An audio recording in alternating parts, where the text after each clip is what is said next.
Hello everyone, welcome to Study Bus. आज की GDPI VAT series का हमारा टॉपिक है 10-12 ग्रेजुएशन में अगर हमारे कम मार्क्स हैं तो उसे अपने इंटरव्यू में कैसे जस्टिफाई करना है। बहुत सारे स्टूडेंट्स हमारे पास आते हैं जो कहते हैं सर हमारा एंट्रेंस में तो अच्छा स्कोर है, अब हमारा टॉप एमबीए कॉलेज का इंटरव्यू है लेकिन मेरे 10-12 ग्रेजुएशन में मार्क्स थोड़े कम रह गए, तो इसका क्या बेस्ट आंसर हो सकता है। तो इस वीडियो में जो भी मल्टीपल सिचुएशंस आपकी बन सकती है, किस तरह से आपको अपने आंसर को फ्रेम करना है, क्या क्या बातें आपको बोलनी है, वो सब आपको समझाने वाला। तो इस वीडियो के प्रॉपर नोट्स बना लेना। इसके साथ इस सीरीज के अगर आपने अदर वीडियो लेक्चर्स नहीं देखे तो नीचे डिस्क्रिप्शन में मैंने सारे वीडियो लेक्चर्स के आपको लिंक दे दिए हैं, वो देख लेना। उन वीडियोस के थ्रू आप अपने जीडीपीआई वैट की प्रिपरेशन बेस्ट पॉसिबल वे में कर पाओगे। So my name is Saurabh Kothari, let's start.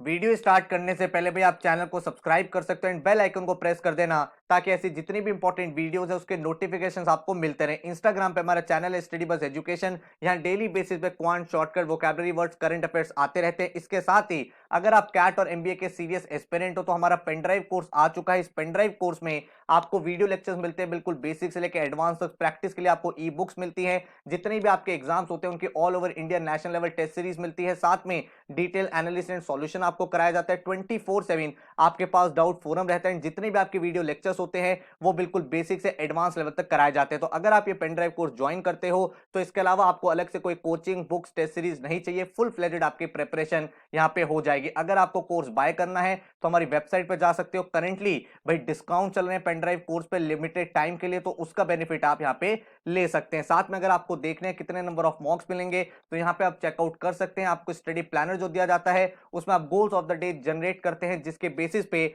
आपकी प्रिपरेशन एक बहुत ही स्ट्रक्चर्ड तरीके से होती है। कोर्स की और कोई डिटेल्स या डेमो लेक्चर्स या डिस्काउंट्स के बारे में जानने के लिए इस हेल्पलाइन नंबर 9958937705 पे आप कॉन्टैक्ट कर सकते हैं। So now let's start with the video. Right way of answering, आपको आंसर कैसे करना है। तो आपका मेन एम क्या होना चाहिए? आपका मेन एम होना चाहिए divert attention from scores to strength. मतलब आपकी कुछ स्ट्रेंथ होगी, हो सकता है आपने भाई इंटर्नशिप बहुत सारी करी हो सकता है आपका वर्क एक्स बहुत अच्छा हो, ये भी हो सकता है कि आपके स्कोर्स एंट्रेंस में बहुत अच्छे आए हो। तो आपको क्या करना है, आपको जो इंटरव्यूअर है उसके अटेंशन को डाइवर्ट करना है, स्कोर्स के बारे में ज्यादा डिस्कशन ना करके अपने आंसर को स्विच करना है अपनी स्ट्रेंथ की तरफ। वो बताऊंगा कैसे करोगे, लेकिन इस बात को ध्यान रखना कि अगर आप डाइवर्ट करना चाहते हो तो आपको लेस टाइम देना है एकेडमिक्स को। मतलब जैसे ही एग्जामिनर क्वेश्चन पूछे तो उसे बहुत शॉर्ट में खत्म करना है एंड ज्यादा लॉन्ग एक्सप्लेनेशन नहीं देनी, क्योंकि ज्यादा लॉन्ग एक्सप्लेनेशन अगर आप यही देते रहोगे आपके कम नंबर क्यों है, कम नंबर क्यों है, कम नंबर क्यों है, तो आपकी जो स्ट्रेंथ है, आपके जो पॉजिटिव एरियाज है वो इंटरव्यू में आ ही नहीं पाएंगे एंड आपको इंटरव्यू में चैलेंज फेस हो सकता है। तो अब आपके सामने क्या क्या सिचुएशन आ सकती है ये समझने की कोशिश करते हैं। सबसे पहले 5 तरह की सिचुएशन हो सकती है। या तो आपके एक या दो पर्टिकुलर सब्जेक्ट्स में कम नंबर है, तो अगर आपके एक या दो सब्जेक्ट में पर्टिकुलर कम नंबर है तो देयर इज नो वरी, कोई ज्यादा टेंशन वाली बात नहीं है। आप एग्जामिनर को इजीली बोल सकते हो कि मेरा इंटरेस्ट ओवरऑल पढ़ाई में था, बट ये एक या दो सब्जेक्ट पर्टिकुलर थे जो थ्योरी सब्जेक्ट थे या ये न्यूमेरिकल सब्जेक्ट थे, काफी कॉम्प्लिकेटेड सब्जेक्ट थे, यहाँ पे मेरा इंटरेस्ट नहीं बना एंड इसीलिए मैं यहाँ पे स्कोर नहीं कर पाया। तो ये बहुत ज्यादा मेजर प्रॉब्लम नहीं है, ये सबके साथ होता है। किसी भी स्टूडेंट के हर सब्जेक्ट में बहुत अच्छे मार्क्स नहीं होते, तो that is not a problem.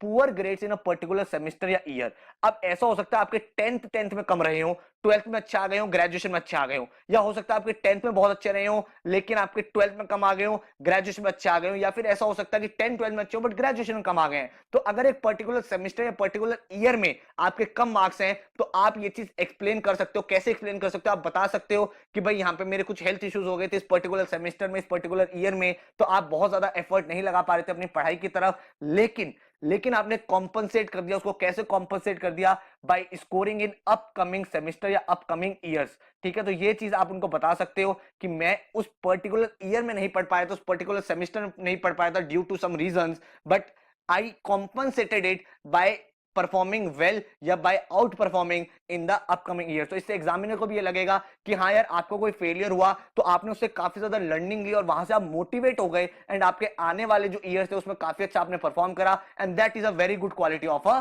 Manager. तो वो इंटरव्यू जो है आपको सेलेक्ट कर लेगा। इसके बाद अगर मान लो कुछ इनिशियल सेमेस्टर में कम नंबर आए हो या फिर आपके 10 12 में कम नंबर आए हो बट ग्रेजुएशन आपने बहुत अच्छा स्कोर करा हो, तो ऐसी सिचुएशन में आप एग्जामिनर को बता सकते हो कि initially I was not very serious, या फिर आप बता सकते हो I was new to the college, में एडजस्ट होने में टाइम लगा, लेकिन वंस यू टुक ऑफ, एक बार आपने भाई टेक ऑफ कर दिया, उसके बाद you never stopped, you cleared all the exams with flying colours. ठीक है, तो आप उनको ये चीज एक्सप्लेन कर सकते हो कि अगर इनिशियल सेमेस्टर या 10th या 12th में अच्छा स्कोर नहीं था, तो at that time you were not very much sure कि आपको करियर में आगे क्या करना है। Once you got the clarity, you became very focused and determined कि यही मेरा ऑब्जेक्टिव और ये मुझे अचीव करना है, एंड इसके लिए मुझे अपने स्कोर्स भी बेटर करने हैं, मुझे कैट में भी स्कोर करना है, मुझे अपनी प्रोफाइल भी बनानी है। तो I became very determined and I out perform, I excelled everywhere, and that's how today I am sitting in front of you. तो यहाँ पे भी एग्जामिनर को क्या फीलिंग आएगी कि हाँ यार, इनिशियली जब आप क्लियर नहीं थे तो आपको आइडिया नहीं था क्या करना है, इसीलिए आप बहुत ज्यादा सीरियस नहीं थे, बट जब आपको पता चला कि आपको मास्टर्स करनी है, आपको मैनेजमेंट में जाना है,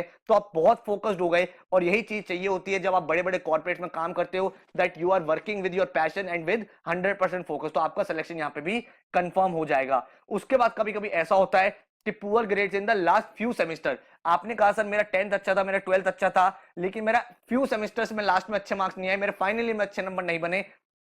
तो ऐसी सिचुएशन में आपको क्या बोलना है, आप उनको बता सकते हो कि in the final semester, because I knew that I have to go for my management, तो I started doing my internships, I definitely worked on building my skills, I worked on extra cocurricular activities, and मैंने अपनी prioritise कर दिया था चीजों को। तो मुझे पता था मुझे पहले अपने एंट्रेंसेस क्रैक करने हैं, मुझे इंटर्नशिप करनी है, मुझे प्रोफाइल बिल्डिंग करनी है, क्योंकि कल को जब मैं एमबीए करने जाऊंगा तो मेरे पास एक एक्सपोजर होना चाहिए इंडस्ट्री का, मेरी एक प्रोफाइल अच्छी होनी चाहिए, ताकि मैं भाई एक मैनेजमेंट अच्छे से हैंडल कर पाऊं। तो आप बता सकते हो क्योंकि मैं बहुत सारी चीजों में अपना इंटरेस्ट दे रहा था एंड मैं काफी सारी चीजें उस टाइम एक्सप्लोर कर रहा था, तो मेरे जो लास्ट सेमेस्टर है उसमें मैंने पढ़ाई पे इतना ज्यादा फोकस नहीं करा, क्योंकि मेरी प्रायोरिटी ये थी कि मुझे एक्सपोजर मिले rather than just theoretical knowledge. तो internships, profile building, live projects, इनसे मुझे क्या मिला, इनसे मुझे एक्सपोजर मिल गया एंड मुझे आज क्लैरिटी है कि मुझे एमबीए क्यों करना है एंड मुझे कौन सी फील्ड में जाना है। तो यहां से आपको क्या चीज पता चली, जो इंटरव्यूअर है उसके दिमाग में पॉजिटिविटी आ गई कि हाँ यार, अब आप एक ट्रैक पे चल रहे हो, आपको क्लैरिटी है कि किस फील्ड में आपको जाना है,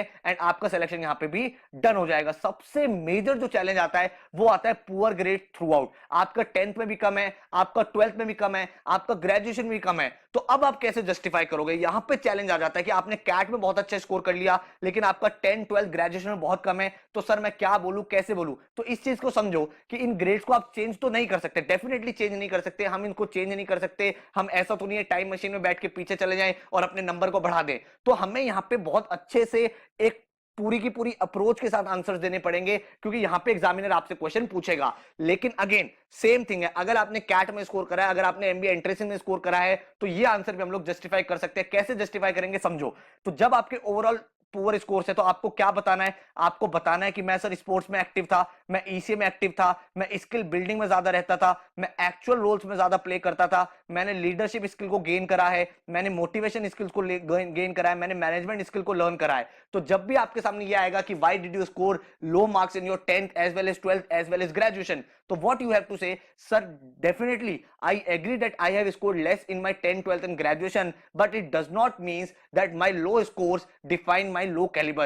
I have been very active in extracurricular activities. I have developed advanced skills. I have developed business communication skills. I have developed digital marketing skills. And I was a person who was always active while doing the practical jobs. भाई मेरे को theory नहीं समझ में आता, मेरे को numbers नहीं लाने आते, but when it comes to negotiations, when it comes to public dealing, when it comes to business, I can handle those situations much better than other candidates. I done 5 internships in my career.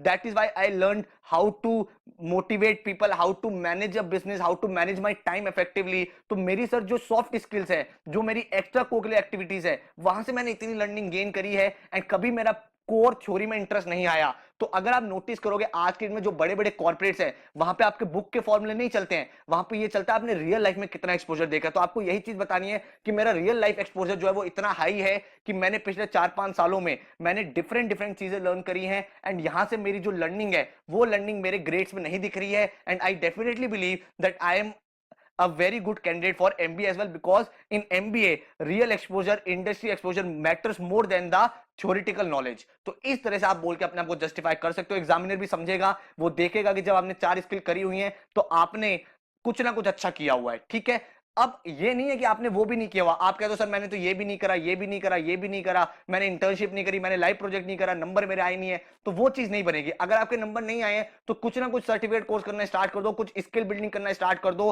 कुछ NGO join कर लो, कहीं profile बना लो, कुछ ना कुछ तो आपको definitely करना ही पड़ेगा, ठीक है। मेरे 10-12 में कम है, बट मैंने ये 4 स्किल सीखी हैं। तो ये जैसे आप बोलोगे 4 स्किल सीखे, तो एग्जाम में बोलेगा कौन सी 4 स्किल, आप बताओगे मैंने एक्सेल सीखा है, बिजनेस कम्युनिकेशन सीखा है, डिजिटल मार्केटिंग सीखा है, फिर वो बोलेगा डिजिटल मार्केटिंग के बारे में बताओ। तो अब क्या हो रहा है, अब आपके जो कोर्स वाले क्वेश्चन थे वो खत्म हो गए एंड आपकी स्किल्स के ऊपर क्वेश्चन आ गए, आपकी स्ट्रेंथ के ऊपर क्वेश्चन आ गए हैं। तो इस तरह से आपको अपने आंसर देने, तो वो आंसर तभी होंगे जब आप अच्छे से उन आंसर को तैयार करोगे। सो आई होप आपको वीडियो से काफी ज्यादा नॉलेज मिली है।